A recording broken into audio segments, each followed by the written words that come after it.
Perkenalkan, nama saya Alberto Yosefio Karmando dengan NIM 111910106. Untuk kali ini saya akan menjelaskan tentang analisis saya terhadap transaksi di toko kripto dengan koin XRP, PIDR, Zilliqa PIDR, dan juga ada Sushi PIDR. Untuk yang pertama, saya akan menjelaskan tentang indikator yang saya gunakan dalam menganalisis sebuah koin.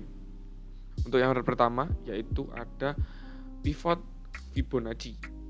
Untuk pivot Fibonacci ini sendiri, kita bisa langsung lihat untuk resisten, support, dan pivot. Di sini terlihat ada R2, R1, dan juga P, ada S1, S2. Di sini pivot Fibonacci ini sendiri bisa kita lihat bahwa jika grafik itu menyentuh resisten seperti ini, ini adalah grafik di mana menyentuh support yang pertama, support yang kedua, support yang pertama ini, support yang kedua ini, dan support yang ketiga ini. Yang dimana grafik menyentuh support yang kedua ini turun dan menyentuh support yang ketiga juga.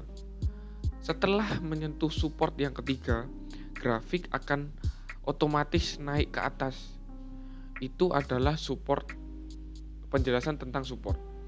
Untuk penjelasan tentang resisten, ini ya, seperti ini.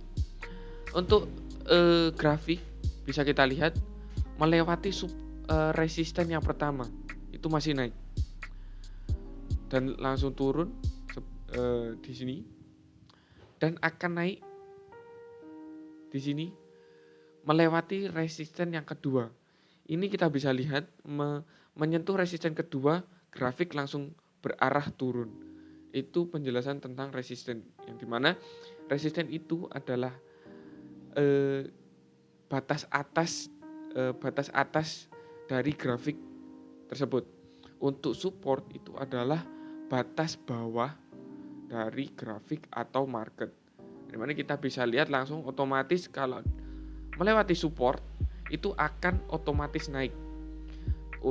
Kalau grafik atau market melewati resisten itu akan otomatis langsung turun, begitu.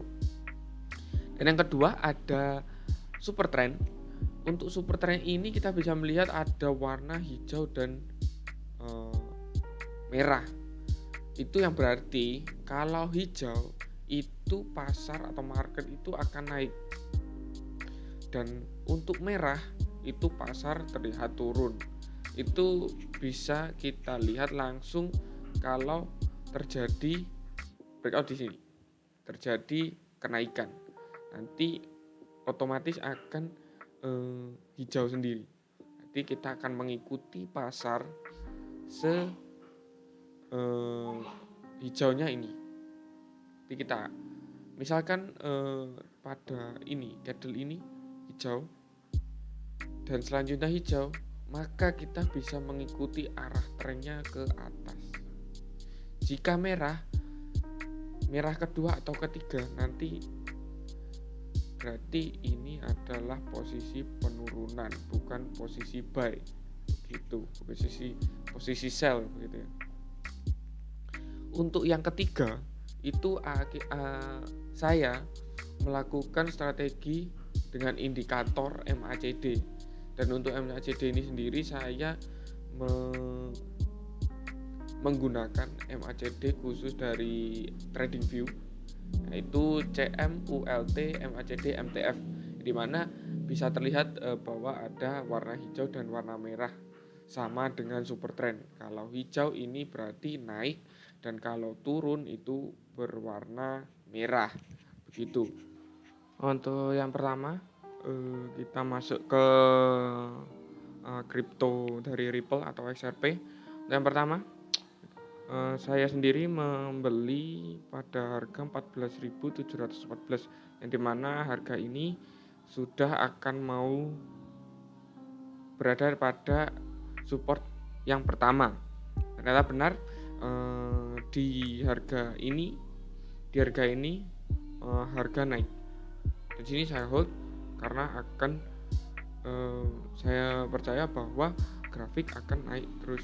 Ternyata tidak, malah turun. Di sini saya hold selama 22 November sampai tanggal 2 Desember. Di sini ternyata mengalami penurunan. Saya menjual pada harga 14.084. Di sini kita bisa melihat bahwa di indikator MACD mengalami kenaikan sedikit, dan di sini mengalami kenaikan sangat signifikan. Sebenarnya di sini bisa dijual di harga 15.200. Dan selanjutnya untuk yang kedua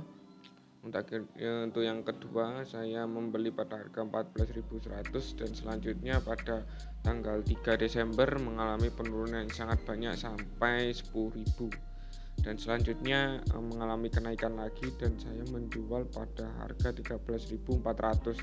Di sini saya melakukan pembelian secara terburu-buru karena tidak melihat untuk market MACD-nya dan juga super trend yang ada di sini mengalami penurunan yang sangat banyak gitu. Untuk yang selanjutnya di koin Zilliqa itu saya melakukan pembelian pada harga 1.200. Di sini kita bisa melihat untuk MACD naik secara sedikit dan juga turun kembali, harga masih flat, belum menyentuh S1 atau support sistem 1, support 1. Di tanggal 24 mengalami penyentuhan pada S1 dan juga mengalami kenaikan di sini. Di sini sebenarnya bisa menjual, tapi saya hold karena di selanjutnya saya hold dan juga di selanjutnya ada kenaikan yang sangat banyak di sini ternyata, dan juga saya terlambat untuk melakukan penjualan. Di sini saya hold sampai 2 Desember dan saya jual di harga 1.253 gitu. Untuk yang selanjutnya ada crypto sushi swap PIDR. Di sini saya melakukan pembelian di support 2. Setelah support 2 di sini di harga 112.000. Di sini saya membeli pada harga 115.000. Di sini saya melihat ada support 2 bisa menjadi break ke atas, ternyata tidak, ternyata mulai penurunan sampai 98.000 dan di sini mengalami kenaikan lagi di 115.000 dan saya menjual di 106.000 karena terlambat lagi. 2 kali saya terlambat karena itu tidak melihat market secara teliti. Ini adalah riwayat dari pembelian dari 22 November sampai 4 Desember. Ini terlihat kerugian yang sangat banyak dari 200.000 ke 184.000 gitu. Untuk saran saya, untuk kesimpulannya, di sini saya terlalu terburu-buru masuk market dan tidak melihat analisis dari MACD dan super trend dan juga pivot Fibonacci-nya. Untuk saran saya tidak usah terburu-buru, jangan berekspektasi tinggi, melakukan hal yang dimana indikator ini maksud dan mengikuti market begitu. Sekian dari penjelasan saya untuk analisis teknikal dari Ripple XRP, Sushi Swap PIDR dan juga Zilliqa PIDR di toko kripto. Begitu saya ucapkan terima kasih.